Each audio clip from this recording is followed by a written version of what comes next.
Senhor, em nome de Jesus, Pai, eu declaro, Senhor Deus, que todo esse trabalho não seja em vão, Pai. Que o Senhor possa dar estratégia, sabedoria, Senhor Deus, a toda essa equipe, Senhor, que está, Senhor Deus, se doando, Pai, para tirar esse jovem daquele lugar. Aquele lugar não pertence a ele, Senhor. Em nome de Jesus, nós repreendemos, Senhor Deus, todo espírito maligno, Senhor Deus, que está tentando, Senhor Deus, abafar, Senhor Deus, a mente, os propósitos que o Senhor tem na vida dele e na família dele.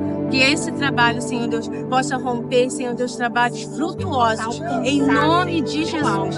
Dê sabedoria, Senhor Deus, a essa jovem mulher. Em nome de Jesus, sustenta, Senhor Deus, em toda a sua área financeira, emocional, física, espiritual. É o que nós oramos, Senhor, porque nós, assim como oramos, que seja justo, Senhor Deus, tudo o que é justo. Em nome de Jesus. Amém. Linda, moça, obrigada. Se você tiver, amém.